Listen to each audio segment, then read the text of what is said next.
जी, आप तीनों कुमार जी पाकिस्तान से आए हैं, आपका वहाँ सत्संग सुनते हैं। वो बहुत विकल थे कि आपसे एक बार दर्शन करने हैं। स्वागत है भाई। स्वागत है आपका। वो तो हमारे ही हो। हमारे घर का बंटवारा हो गया तो पड़ोसी हो गए, नहीं हो तो हमारे ही। तो स्वागत है आपका कि आप वहां से संत समागम के लिए आए। वो धन्यवाद है। बस नाम जप करो और अपने धर्म से रहो, अपनी निष्ठा से रहो। ये सारी भूमि, जितना भी विश्व ब्रह्मांड मेरे श्री कृष्ण का ही है।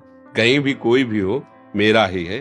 कोई भी नाम ले, कोई भी आराधना करे, किसी भी धर्म का हो, उपासना तो मेरे ही भगवान की कर रहे हो जी।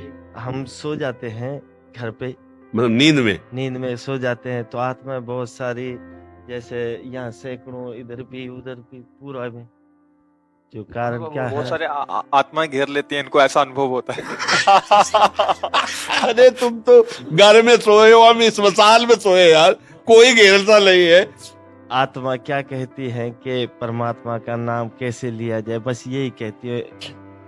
देखो आप बताए, देखो आपने सुनो, अब तो मैं बताए, ये मन जो है ये बहुत बवाली चीज है। ये स्वयं भगवान बन जाएगा, कभी देवता बन जाएगा, कभी काम बन जाएगा, कभी भूत बन जाए। स्वप्न में कोई नहीं होता, केवल एक मन होता है और सब रच देता है। ये सब केवल मन की कल्पना है। एक सत्य परमात्मा के सिवा कोई नहीं। हम सो जाए, हमारे ऊपर आत्मा है। हमने स्मशान में सोए हैं, गंगा किनारे जब विचरण किए हैं तो स्मशाने में सो, कोई दूसरा साथ नहीं। और बच्चे थे, नौजवान, कभी किसी ने ऐसा भय नहीं। और जहां भय लगा वहीं हम लेटे हैं, वहीं बैठे। कहां भय? अगर है भय तो भगवान भी है, अगर वो है तो भय कैसा? कहीं भी हम परास्त नहीं हुए। तो पहले इस प्रश्न का उत्तर, पहले आप मन को ये समझाइए, केवल मन की मानी हुई कल्पना है। कोई भी आत्मा ऐसा नहीं है जो हमको आकर, अरे दूसरा कोई है नहीं, ये दूसरा मानने पर ही है। भूत मानोगे तो भूत है। सच्ची में भूत प्रकट हुआ नामदेव जी के सामने, बहुत बड़ा। नामदेव जी ने कहा, आप हमको धोखे में नहीं डाल सकते, विठ्ठल तुम ही हो। भूत खत्म, विठ्ठल भगवान प्रकट। कुत्ते ने रोटी उठाई चले गए, अब हमें धोखे में नहीं डाल सकते, गुरु कृपा हो चुकी, आप ही हो। कुत्ता का भाव हट गया और वहां विठ्ठल भगवान खड़े हैं। ये कोई भूत नहीं, कोई और आत्मा नहीं, ये सब नाटक है माया का। खूब नाम जप करते हुए सो, देखो हमें बताना कौन सी आत्मा आके तुम्हें लिपटती है। नाम जप करते हुए प्रभु के सिवा कोई नहीं, ऐसा भाव करते हुए सो। कुछ नहीं। स्वप्न में आप सब देखते हो, कुछ होता है क्या?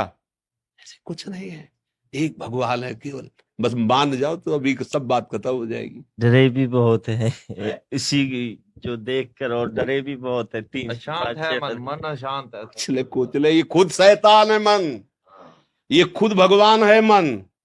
बस शैतान से हटाओ, भगवान में लगाओ। अभी ये भगवत दर्पण का क्या दोष? आप जैसे बनोगे वैसे ही आपको दिखा देगा। बस बात इतनी समझो, तोरा मन दर्पण कहलाए। भले बुले सारे कर्मों को देखे और दिखाए तेरा मन दर। हमसे ऐसे आचरण बन जाते हैं जो मन हमको अनेक रूप धर करके भयभीत करता रहता है। कुछ नहीं, हमारी बात समझ लो। एक मन के सिवा कोई ऐसा नहीं है जो हमको परास्त कर सके। इसी को कंट्रोल में कर दो, बाहर कोई परास्त ही नहीं कर सकता है।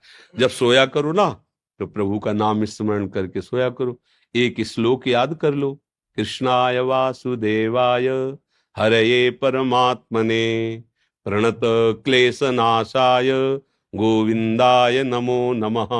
फिर हमें बताना कौन सी आत्माएं आती हैं और क्या तुमको सुनाती है, कहती। हमें तो कभी ऐसा नहीं लगा कि कोई आत्मा हमारे अंदर घुस गई। हाँ, यही लगता है कि वही घुसा है, जो सबके अंदर रमा है वही रमा है, दूसरा कोई। बिल्कुल, ये श्लोक याद कर लेना, फिर हमें बताना। जहां तुम्हें भय लगे और जहां तुम्हें ऐसा लगे, इसका उच्चारण करना, फिर हमें बताना, ठीक है? बकाया हम स्वागत करते हैं, आप इतनी दूर से आए हैं संत समागम के लिए। हाँ, आपको धन्यवाद है।